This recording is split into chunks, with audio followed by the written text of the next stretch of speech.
철학에 되오신 여러분들을 주님의 이름으로 환영하고 축복하고요. 지성전과 또 유튜브 방송을 통해서 말씀 듣는 모든 여러분도 주의 이름으로 환영하고 축복합니다. 오늘 우리 하나님께서 여러분 한 사람 한 사람을 만져주시기를 바랍니다. 안아주시기를 바랍니다. 이 자리에 오신 여러분, 오늘 밤에 진짜 좋은 일이 일어나시기를 바랍니다. 하나님을 섬기고 사랑하는 자에게는, 하나님을 아버지로 부르는 자에게는 좋은 일이 있을 줄로 믿습니다. 하나님 아버지라 부르는 자니 좋은 일이 있으리라, 많이 있으리라. 우리 서로 뜨겁게 사랑하며 좋은 일이 있으리라. 그게 성령님의 인도입니다. 성령님의 인도는 구하는 자니 좋은 일이 있으리라, 많이 있으리라. 우리 서로 뜨겁게 사랑하며 좋은 일이 있으리라. 그게 있으리라. 요셉이 감옥에 있던 어느 날, 그 감옥에 바로왕의 술 관원장과 떡 관원장, 빵 관원장이 들어왔습니다. 아주 중요한 사람들입니다. 그냥 요즘으로 말하면 뭐 주방장, 그렇게 생각하면 안 돼요. 왕을 죽이려면 가장 주요한 방법이 뭐 옛날처럼 뭐 오늘날처럼 뭐 권총이 있습니까? 예? 그러니까 죽이는 방법은 뭐냐? 음식에 독을 넣는 거예요. 술에다 독을 넣는 거예요. 그래서 이 술 관원장은 술을 먼저 자기가 마셔봐야 돼. 독이 있나 없나. 예. 그리고 또 빵 관원장도 뭐 여러분 빵을 찍어 먹어봐야 돼. 옛날에 술에 독이 있나 없나를 보려면 은수저로 이렇게 싹 그렇게 했잖아요. 근데 옛날에는 뭐 그런 시절이 아니요, 수천 년. 그러니까 일단 자기가 먹어봐야 돼요. 사극 드라마에 가끔 그러잖아요. 맛있는 식혜를 가져왔는데 왕이 조금 기분이 안 좋고, 그러면은 네가 먼저 마셔봐라. 그러면 그냥 그걸 못 마시고 솔 부들부들 떨다가 떨어지면 그놈은 사형이지요. 자, 그러니까 이 사람들은 굉장히 중요한 사람들입니다. 근데 여기서 운명적인 만남을 갖습니다. 하나님은 바로 이 두 사람을 만나게 하기 위하여 요셉을 감옥으로 인도하신 것입니다. 이 사람들은 무슨 죄를 짓고 감옥에 들어왔는지 몰라요. 근데 나중에 빵 관원장이 목배임을 당하는 것을 볼 때 분명히 왕을 시해하려고 하는 영린의 뭐 아마 가담을 했든지 아니면 거기에 엮였든지 둘 중에 하나였을 것입니다. 그래서 그들은 왕의 의심을 사고 어디에 들어왔습니까? 감옥에 던져지게 되었습니다. 하나님은 이들과 요셉을 만나게 함으로써 이제 위대한 역전의 반전의 드라마가 이루어지도록 하나님이 역사하고 계셨습니다. 근데 감옥이 들어온 지 이제 얼마 안 돼서 꿈을 꿨습니다. 그 꿈은 보통 꿈이 아니었습니다. 너무나 선명한 영몽이었는데 여러분, 그들에게 꿈풀이를 해주는 사람이 없었단 말입니다. 그래서 그들은 요셉 앞에서 수심이 가득한 얼굴로 앉아 있었습니다. 요셉이 그들에게 말합니다. 저에게 꾼 꿈을 좀 말씀해 주세요. 하나님께서 하시면 꿈풀이 왜 못하겠습니까? 자기가 하는 게 아니요, 하나님이 해주시면 한다는 거예요. 자, 8절 한번 읽어봅니다. 시작. 그들이 그에게 이르되 우리가 꿈을 꾸었으나 이를 해석할 자가 없도다. 요셉이 그들에게 이르되 해석은 하나님께 있지 아니하니까 청하건대 내게 이르소서. 요셉은 지금도 변함없는 신앙을 소유하고 있었습니다. 철저한 하나님 중심의 신앙으로 살고 있었습니다. 형제로부터 팔려온 것 보디발의 집에 가서 종노릇한 것, 그리고 억울한 누명을 쓰고 감옥에 온 것까지, 이 모든 사건이 하나님의 역사하심 아래 하나님의 주권하에 있음을 요셉은 확실하게 믿고 있었습니다. 술 담당 비서관이, 술 관원장이 이제 꿈 이야기를 합니다. 꿈에 포도나무가 있었는데 그 나무에 3가지가 있었고 싹이 나가지고 꽃이 피고 포도송이가 익자 그 포도송이를 따서 그 즙을 잔에 담아 바로왕에게 드렸다는 것입니다.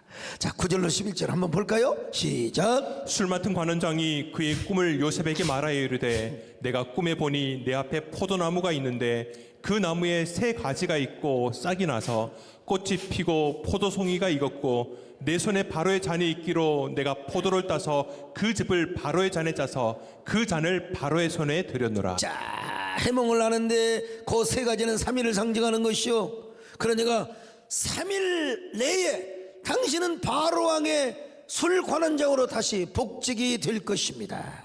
예.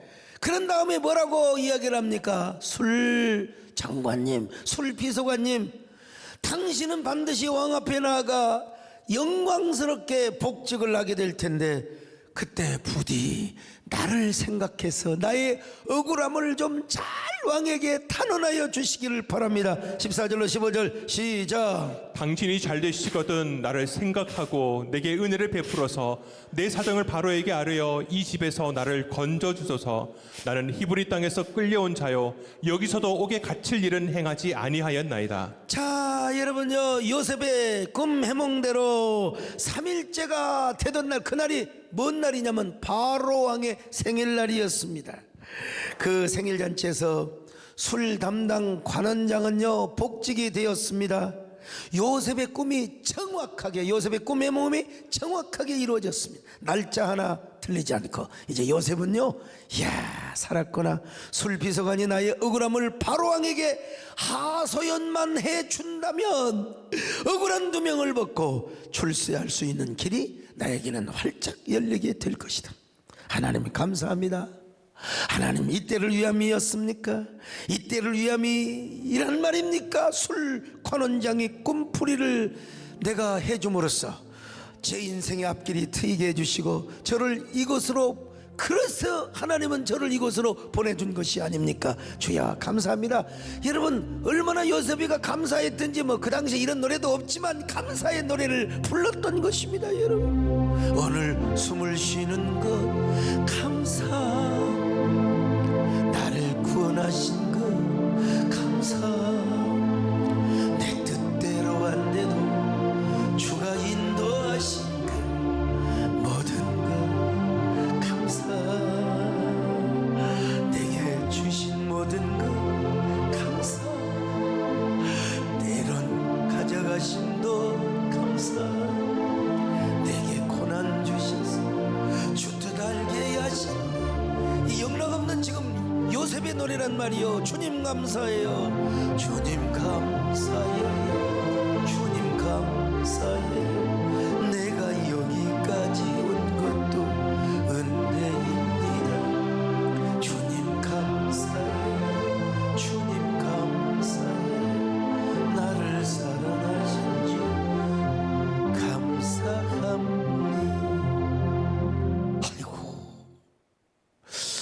요셉은 벌써 김치국물부터, 떡 먹기 전에 김치국물부터 먹고 있는데, 여러분 참 술 관원장이 가서 왕에게 그런 얘기를 해줘야 될 것 아닙니까? 해줬어요 안 해줬어요? 세상에 깜빡 잊어버리고 말았어요. 세상에 새까맣게. 자, 창세기 40장 23절 같이 봅니다. 시작. 술 맡은 수석 비서관이 요셉을 기억하지 못하고 그를 잊었더라. 그를 잊었어요. 떡 줄 사람은 생각도 안 하는데 지금 김칫국을 마시면서 요셉에는 얼마나 출소할 날을 기다리고 있었어. 행여나 술 비서관의 발자국 소리가 들려오는지 하루 이틀 사흘 나흘 그는 깜빵 속에 앉아 밤이고 낮이고 술 비서관의 발자국 소리를 기다리고 또 기다렸습니다. 매일매일 기다리다 보니까 이런 소리가 상상이 되지 뭡니까?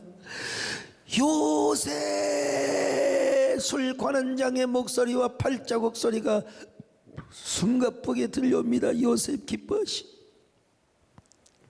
소식이 드디어 미안하오. 내가 바로 바로 왕께 당신의 억울함을 하소연했더니 왕께서 당신을 해방하라는 특명을 내리셨소이다. 그리고 당신이 꿈의 몽을 전한다는 말씀을 드렸더니 왕께서 당신을 특별 꿈 해몽 관원장으로 임명을 한다 들었소이다. 그러니 어서 빨리 나와 의관을 정지하고 왕께로 갑시다. 이건 지금 요셉이가 상상한 거예요. 상상한 거예요. 그런데 하루 이틀 사흘 나흘 한 달, 두 달, 석 달, 12달, 1년이 지나가고 2년이 되어가는데도 여러분, 세상에 사람이 이렇게 야속할 수가 있습니까? 나갈 때는 말이요 그냥 그래 내 당신의 억울함을 왕께 하소연하리다. 그렇게 나간 인간이 어떻게 세상에 그렇게 잊을 수가 있단 말입니까? 아무리 기다려도 솔비서관의 소식은 오지 않았습니다. 편지 쪽지 한 장 오지 않았습니다. 그렇게 기다려도 님은 기다리는 님은 오지 않았습니다. 이쯤 되면 제가 18번으로 부르는 노래가 있잖아요. 기다려도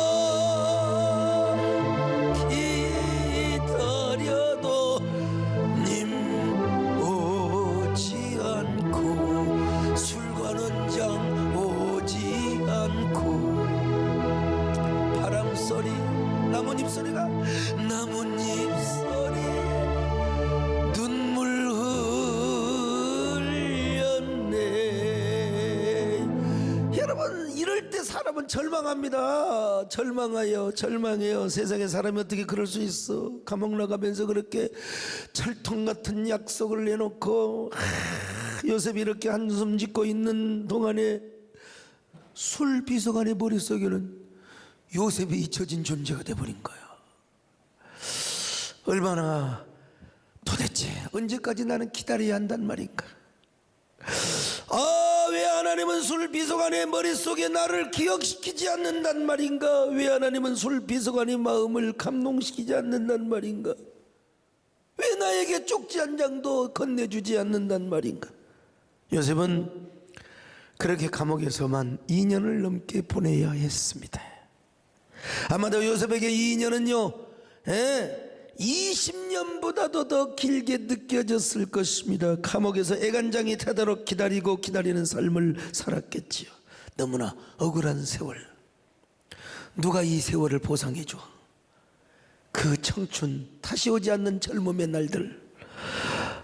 그 세월이 너무나 무의미하고 가치없는 허송 세월로 생각되어졌을지 모르겠습니다. 그러나 여러분 천만에요.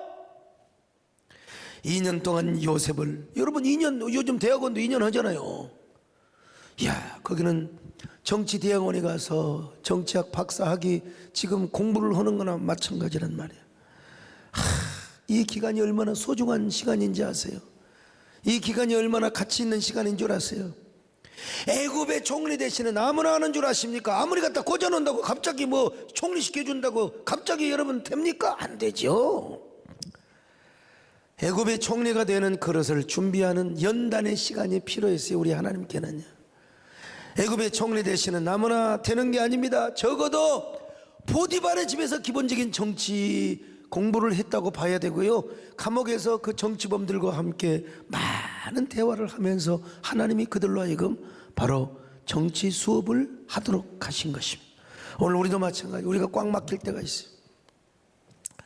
막히다 보면 감옥처럼 꽉꽉 막히는 상황에 이래도 안 되고 저래도 안 되고. 우리 하나님은 공연히 우리를 막히게 하지 않습니다. 공연히 우리를 어려운 길로 인도하지 않습니다. 우리를 더 귀한 그릇, 더 큰 그릇으로 연단하기 위하여 광야길을 걷게 하십니다. 감옥같이 꽉 막힌 환경 속에서 하나님만을 바라보며 그때 뭐요? 하나님의 손길이 나타나지 않아요. 하나님의 임재, 하나님의 얼굴을 그때 우리가 구하는 겁니다. 하나님의 손길은 멀어진 것 같아요. 왜 나를 안 도와주세요?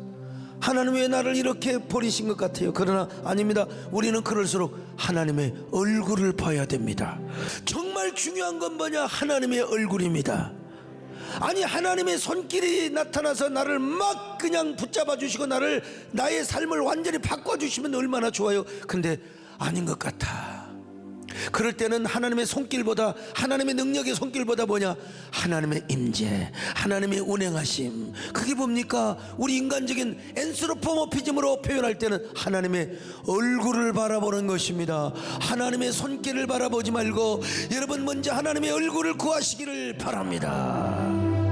괴로울 때 주님의 얼굴 보러 평화의 주 바라보아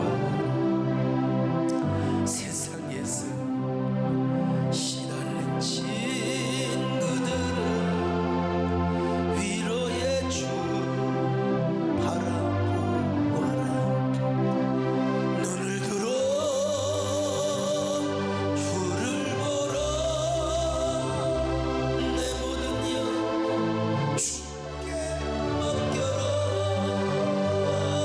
슬플 때에 주님의 얼굴 보라. 사랑의 전에 말씀 주리라. 눈을 들어 주를 보라. 내 모든 영 주께 맡겨라. 슬플 때에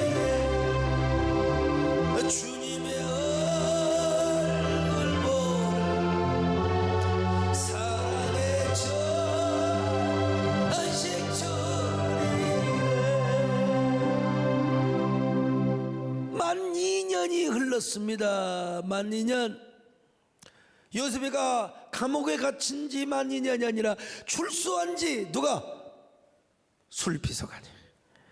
세상에 2년 동안 까마득하게 잊혀진 존재.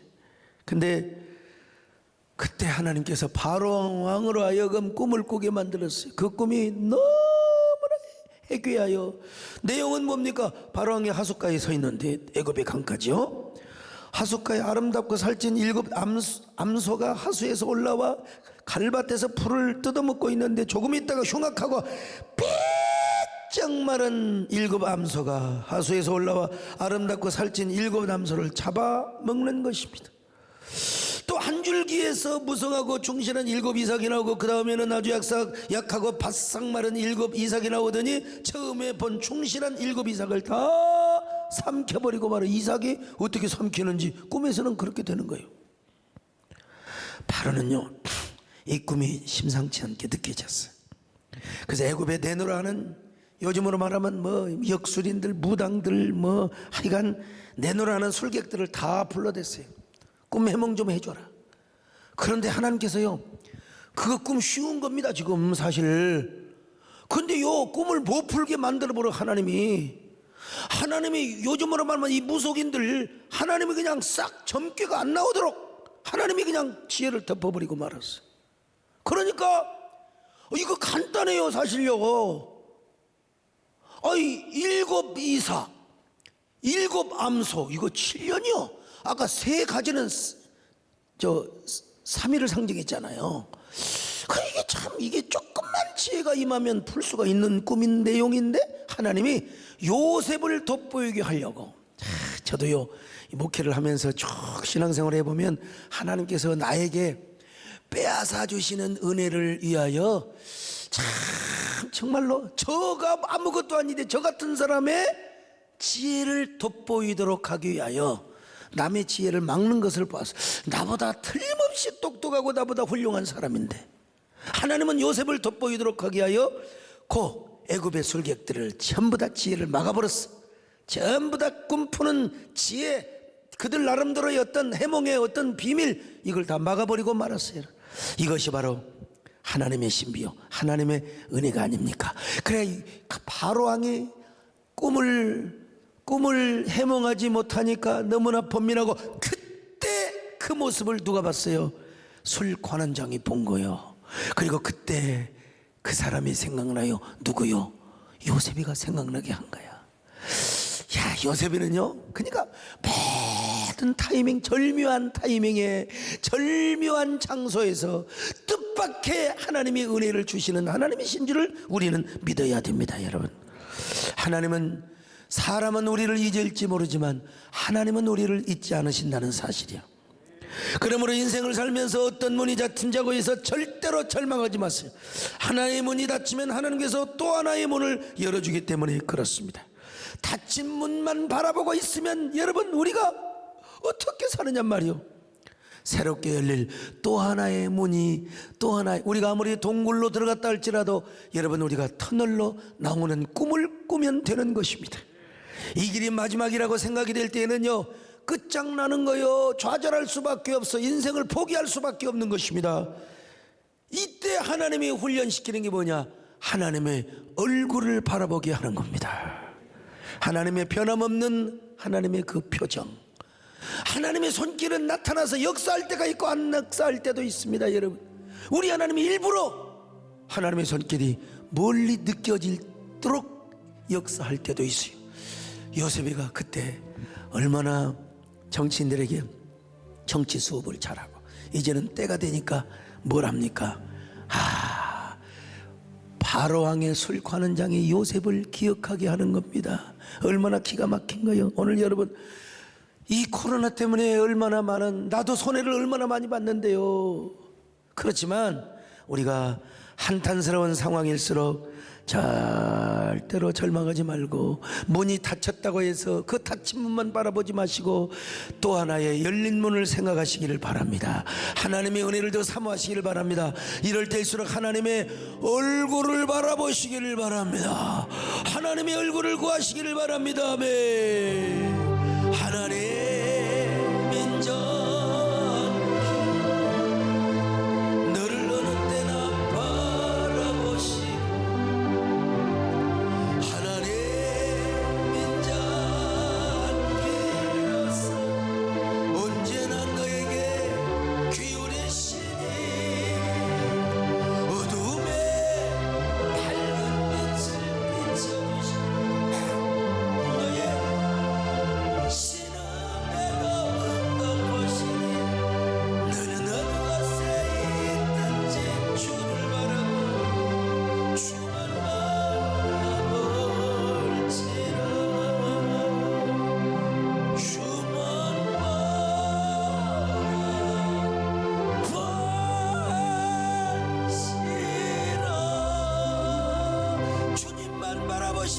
할렐루야. 드디어 술비서관이 바로왕에게 요셉을 기억하며 천거합니다.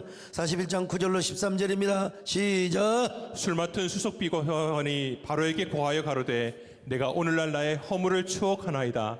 바로께서 종들에게 놓아사 나와 떡 굽는 수석비서관을 시위대장의 집에 가두셨을 때에 나와 그가 하룻밤에 꿈을 꾼즉 각기 징조가 있는 꿈이라. 그곳에 시위대장의 종된 히브리 소년이 우리와 함께 있기로 우리가 그에게 고하매 그가 우리의 꿈을 풀되 그 꿈대로 각인에게 해석하더니 그 해석한 대로 되어 나는 복직하고 그는 매어 달렸나이다. 개역 한글 성경이 더 아름다워. 그게 뭐냐면요, 내가 오늘날 나의 허물을 추억하나이다. 개역 개정판에서는 나의 죄를 고하나이다 그랬어요. 근데 여기서는 얼마나 아름답게 번역이 됐는지 몰라. 내가 오늘날 나의 허물을 추억하나이다. 여러분, 그가 우리의 북꿈을 풀 때 그 해석한 대로 나는 복직하고 그는 매여 달렸나이다. 이 말을 들은 성질급한 바로왕이 당장 요셉을 불러들이라고 합니다. 여봐라, 뭐하고 있느냐 술관원장, 어서 빨리 요셉을 내 앞에 대령을 하렸다. 그러니까 여러분, 그제서야 술비서관이 죽을 힘을 다해서 감옥으로 달려갑니다. 이 얼마나 기가 막힌 순간입니까? 이 얼마나 감격스러운 순간입니까? 어두운 감옥 속에서 하나님의 얼굴만을 바라보고 있던 초라한 요셉에게 여러분, 술 담당 비서관이 숨가쁘게 달려오며 이런 소식을 전해줍니다. 미스터 요셉 씨, 나의 허물을 용서하시구려. 나는 왕 앞에 이미 나의 허물을 추억하고 나의 죄를 아리웠어. 나의 허물을 용서하시오. 정말로 왕이 당신을 찾으신다고 왕이 한 꿈을 꾸었는데 애굽의 모든 술객들은 다 이 꿈 해몽을 하지 못하오.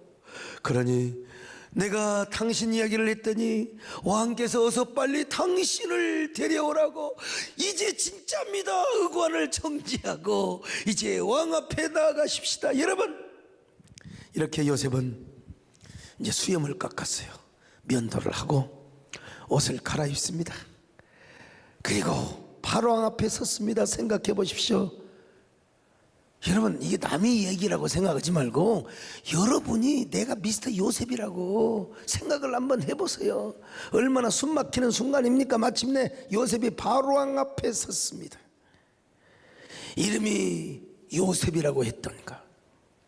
내가 어젯밤에 기이한 꿈을 꾸었는데 애굽에는 내 꿈을 해몽하는 자가 한 명도 없다도. 그런데 내가 들은 적 너는 꿈만 들으면 당장 해몽하는 능력이 있다고 하는데 사실이더냐? 여러분, 보통 사람은 이렇게 대답을 할 수 있어요. 황공하옵니다. 소인이 꿈 해몽을 하는 것을 어쩌면 그렇게 잘 아시오니까 알아주셔서 감사합니다. 소인이 다른 건 몰라도 꿈 해몽만큼은 제가 전문이옵니다. 폐하 어서 말씀하시옵소서. 이게 이제 보통 사람들이 하는 얘기예요. 요셉은 이렇게 말합니다.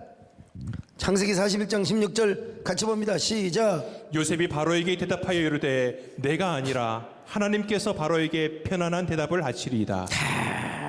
하나님께서, 내가 푼다고 안 했어요. 그 꿈의 해몽의 주어가 누구냐? 하나님이라는 것입니다. 하나님이라는 거예요. 우리 하나님이 풀어주실 것입니다. 이는 내게 있는 것이 아니라 하나님이 왕에게 평안한 대답을 하실 것입니다. 얼마나 기가 막힌 얘기입니까, 여러분? 요셉은 지금 바로 왕의 얼굴을 생전 처음으로 봅니다. 더구나 그는 아직은 죄인의 신분입니다. 바로 왕 앞에서 덜덜 떨 수가 있어요. 고양이 앞에 쥐처럼 꼼짝도 못할 수 있을지도 몰라. 그러나 여러분, 지금 요셉은 누구 이야기를 하고 있습니까? 자신의 간증을 얘기 안 해. 자기가 섬기고 있는 하나님, 자기가 섬기고 있는 하나님을 소개하고 있고, 그 하나님께서 나와 함께 하시면 하나님이 지혜를 주셔서 왕에게 평안한 대답을 해 주실 줄로 믿습니다. 요셉이가 아무도 알 수 있잖아요. 조건부로 왕이여, 제가 꿈의 몽자를 터이니까 저를 자유자로, 그러면서 뭐 보디발 예편내가 어떻고 보디발이 어떻고 어떻고 이런 이야기 많이 할 수 있잖아요. 전혀 나대돌 전혀입니다. 요셉은 지금 바로왕 앞에서 하나님 이야기를 하고 있습니다. 당당하게 하나님을 강조하고 있습니다. 하나님께서 꿈을 해몽하게 해주시고 하나님만이 왕에게 계시의 말씀을 주신다고 여러분 간증하고 있습니다. 그만큼 요셉은 자기를 향한 하나님의 인도에 대해서, 자기를 향한 하나님의 신실하심에 대해서 확실하게 확신을 가지고 있다, 철저한 확신을 가지고 있다고 우리는 그렇게 받아들여야 됩니다. 드디어 왕이 자신의 꿈 이야기를 합니다. 그러니까 요셉은 즉석에서 꿈 해몽을 해줍니다. 요셉의 기가 막힌 꿈 해몽 이야기. 먼저 꿈 이야기를 한번 들어보십시다. 자, 25절로 32절입니다. 시작. 요셉이 바로에게 아뢰되 바로의 꿈은 하나라. 하나님이 그가 하실 일을 바로에게 보이심이니이다. 7 좋은 암소는 7회요 7 좋은 이삭도 7회니 그 꿈은 하나라. 그 후에 올라온 파리하고 흉한 7소는 7년이요 동풍에 말라 속이 빈 7 이삭도 7회 흉년이니 내가 바로에게 이르기를 하나님이 그가 하실 일을 바로에게 보이신다 함이 이것이라. 온 애굽 땅에 7회 큰 풍년이 있겠고 후에 7회 흉년이 들므로 애굽 땅에 있던 풍년을 다 잊어버리게 되고 이 땅이 그 기근으로 망하리니 후에 든 그 흉년이 너무 심함으로 이전 풍년을 이 땅에서 기억하지 못하게 되리이다. 바로께서 꿈을 2번 겹쳐 꾸신 것은 하나님이 이 일을 정하셨습니다. 하나님이 속히 행하시리니. 자, 게다가 여러분 요셉은요 왕에게 7년 흉년을 극복할 수 있는 해결책까지 제시해주고 있습니다. 아주 지혜로운 사람을 세워서 7년 흉년을 잘 극복해달라고 제안까지 하였어요. 자기가 그런 사람이 되리라고는 꿈에도 생각을 못하니까 담대하게 아주 당돌하게 저돌적으로 제안을 해주는 것이죠. 자, 33절로 36절 같이 봅니다. 시작. 이제 바로께서는 명철하고 지혜 있는 사람을 택하여 애굽 땅을 다스리게 하시고, 바로께서는 또 이같이 행하사 나라 안에 감독관들을 두어 그 7해 풍년의 애굽 땅의 5분의 1을 거두되 그들로 장차올 풍년의 모든 곡물을 거두고 그 곡물을 바로의 손에 돌려 양식을 위하여 각 성읍에 쌓아두게 하소서. 이와 같이 그 곡물을 이 땅에 저장하여 애굽 땅에 임할 7해 흉년에 대비하시면 땅이 이 흉년으로 말미암아 망하지 아니하리이다. 지금 보세요. 요셉은 세계 최대의 경제학자가 되었습니다. 14년의 미래를 예측을 해버렸어. 자기가 여러분 공부를 해서 자기가 학위를 받았기 때문에가 아니라 하나님이 주신 지혜와 그 영성 때문입니다. 하나님이 주신 그 지혜와 영성. 어떻게 이렇게 될 수가 있었단 말입니까? 그는 감옥 안에서도 하나님과 동행했다는 사실을 증명해주고 있지 않습니까? 이건 바로왕의 고백을 통해서도 여러분 알 수가 있어요. 바로왕이 뭐라고 말합니까? 바로왕이 감격하여 요셉에게 이런 극찬을 합니다. 38절입니다. 시작. 바로가 그의 신하들에게 이르되 이와 같이 하나님의 영에 감동된 사람을 우리가 어찌 찾을 수 있으리요? 하나님의 영에 감동된 사람, 세상에 오늘날로 말하면 뭐냐? 아주 깊은 영성을 소유했거나 아니면 성령 충만한 사람을 말하는 겁니다. 여러분, 바로왕은 당신이 누구를 섬기고 있었어요? 태양신을 섬겼어요. 온갖 미신 잡신들을 다 섬겼어요. 하늘의 일월 성신을 다 섬겼어요. 그런데 어떻게 과거의 개혁 한글판에 보면 이렇게 나와 있어요. 어쩌면 신들에게 감동된 자를 찾을 수 있으리요. 하여간 오늘 개혁 개정에서는 뭐라고 말합니까? 하나님의 영에 감동된 사람을 아주 편하게 번역을 해 주셨어요. 근데 개혁 한글판은 옛날 그냥 고지고대로 번역을 했죠. 애굽의 종교는 다신교예요. 다신교. 예. 다신교니까 그의 표현대로 한 거죠. 예. 이성 목사님, 내가 이거 깊이 찾아보지는 않았는데 아무튼 하나님의 영에 감동되었던 말은 성령이 충만했다든지 깊은 영성을 소유했다든지. 당시 바로왕은 다신교를 섬겼고 다른 종교와 문화 속에 살고 있었어요.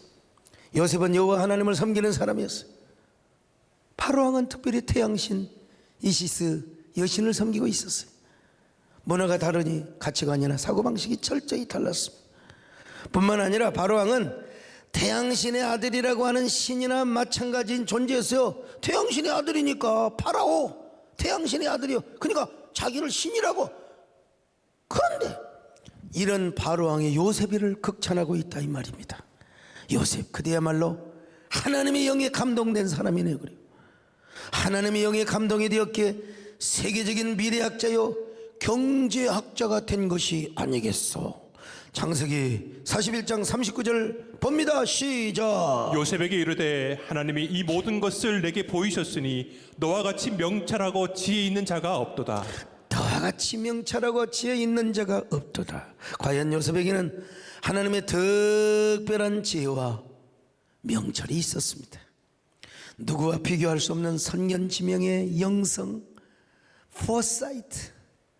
이거는 그야말로 뭘까요? 철인을 넘어서 선각자, 선견자, 선지자. 왜? 하나님의 거룩한 영성이 그 안에 있었기 때문에 그렇습니다. 여러분, 왜 그런 줄 아세요? 이유는 딱 하나, 하나님의 영에 감동이 되었기 때문에 그렇습니다. 사랑하는 여러분, 여러분도 다른 것보다도 하나님의 영에 감동되어 살기를 노력하시기를 바랍니다. 하나님의 영에 감동이 되는 대로 사세요.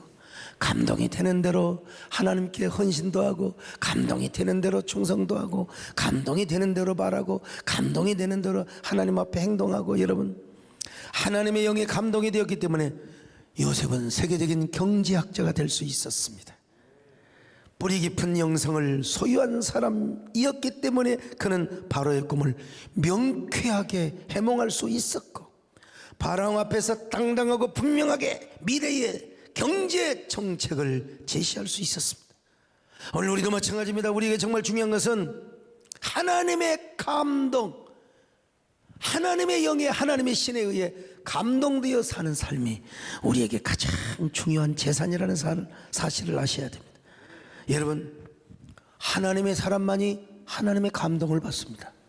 세상 사람이 하나님의 감동을 절대로 받을 수가 없어요. 여러분, 그런 사람이 미래를 바라볼 수 있습니다. 어지럽고 복잡한 세상을 헤쳐가는 지혜를, 나도 여러분 처음에 코로나가 왔을 때 몇 주 만에 끝날이라고 생각했는데, 아이고, 기도하고 전문가들 이야기하고 자문 받고 이게 오래 간다는 거예요. 그래서 대비책을 딱 세웠지 않습니까? 나도 하나님의 영의 감동을 받았기 때문에. 근데 그런 미래의 대비책을 세우지 않고 계속해서 전투적인 마인드로만 가면 결국 교인들이 지쳐가지고 떠나고 교인들을 뺏기고, 그렇지 않아도 교인들이 안 나오는 판국이 말이죠. 자, 그래서 사람은요, 미래를 바라볼 수 있어야 됩니다. 미래는 절대로, 무슨 미래를 바라보는 해야는 하나님의 영의 감동이 되어서만 미래를 우리가 바라볼 수 있는 안목을 갖게 되는 것이죠. 그리고 어디에서도 누구 앞에서도 위풍당당하게 살아가는 용기와 담대함이 있게 되고요, 그리고 저 정상의 고지로 올라가는 격조와 품위까지 갖게 되는 것입니다. 오늘 여러분, 오늘 우리에게 있어서 가장 중요한 건 우리가 하나님의 감동된 사람으로 살아가는 것입니다. 깊은 영성, 깊은 뿌리 깊은 영성을 소유하며 살아가는 것입니다. 하나님은 바로 이런 사람을 쓰시고 이런 사람에게 지혜와 명철과 축복을 허락해 주십니다. 여러분, 언제나 성령의 감동받는 저와 여러분 되시기를 축원합니다. 오늘 이 밤도 주의 성령께서 여러분의 마음에 감동을 주시기를 바랍니다. 영화로우신 주 성령, 나의 마음 비추사 어둠 몰아내시고 밝게 하여 주소서. 전능하신 주 성령, 성결하게 하시고 나의 마음을 살피사 죄를 멸하래 주소서. 요셉이는 왜 이렇게 위대한 경제학자, 미래를 예측하는 미래학자가 될 수 있었을까요? 그건 감옥에서 훈련을 받아서 그래요. 꽉 막힌 감옥에서 누구고 대화를 해요? 정치학자들과 정치인들, 정치 뭐라고 할까요? 죄수들과 이야기하는 것도 뭐 한도가 있는 거지요. 그러니까 혼자 묵상하고 계속 하나님과 대화하는 것이죠. 하나님과 대화하고 하나님과 교제하고 하나님과 이야기하고 하나님께 기도하고 묵상하고 명상하니까 계속해서 하나님의 은혜 속에 들어가는 거예요. 하나님의 깊은 비밀의 은혜 속까지 들어가게 된다 이 말입니다. 그러니까 여러분, 어떻게 됩니까? 요셉은 더 깊은 영성, 더 깊은 미래를 바라보는 해안이 생겨날 수밖에 없는 거예요. 사람은요, 언제 감동을 받은 줄 아십니까? 자기 자신이 잘 나가고 똑똑하고 무슨 일이 이렇고 그런 것은 별로 감동이 안 돼요. 인간이 누구나 공감할 수 있는 고통의 기억, 심리학에서 내가 과거에 감옥살이 군대 생활하면서, 아니면 내가 부도를 당하여 내가 참 어디로 도망을 다니면서, 아니면 내가 정말 그 누구에게 보증 잘못 써줘가지고 세상에 내 집 다 날라가고 그냥 그 월세살이 살면서 내가 얼마나 고생을 했던가. 요런 그 고통의 기억들을 고백하고 그들과 함께 나눌 때 사람은 거기서 공감을 하게 되는 겁니다. 공감을 하게 되는 거예요.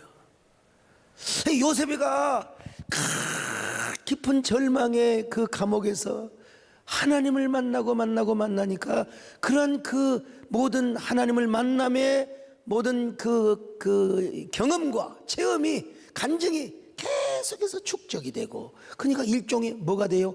알고리즘이 되고, 일종의 원리가 되고, 일종의 뭐라고 할까요? 어떤 그 공식이 되더라 이 말이요. 신앙의 공식이 되는 거요.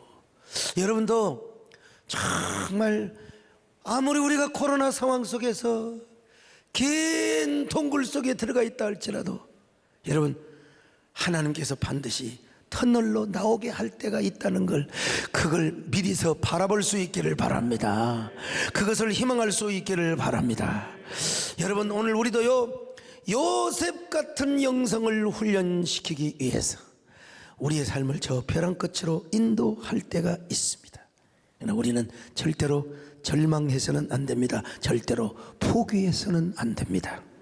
여러분, 우리가 몸부림쳐야 됩니다.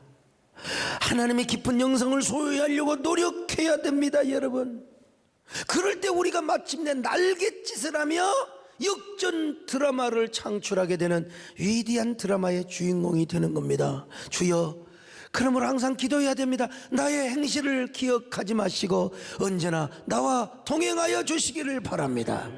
기쁠 때나 슬플 때나 언제나 나와 동행하여 주시기를 바랍니다. 요셉처럼 동행하여 주시옵소서. 나의 모든 행실을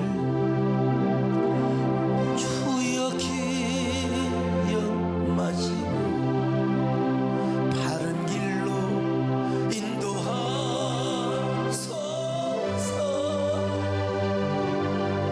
기쁠 때나 슬플 때 나와 동행하시며 밤낮에라 지켜주소서.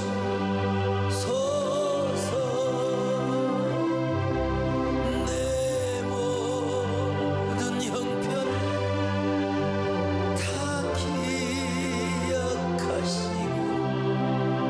늘 나와 동행하옵소서.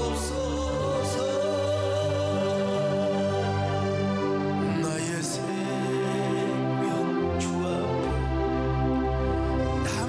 남김없이 드리네. 주여 나를 축복하소서. 주여 나를 지켜주소. 여러분, 우리가 요셉처럼 하나님을 믿어야 됩니다. 감옥에 가고 그 어떠한 불리한 상황에 내가 놓여진다 할지라도 하나님만 바라보세요. 모든 지식자들, 모든 지혜자들, 애굽의 술객들 다 막아버렸어요.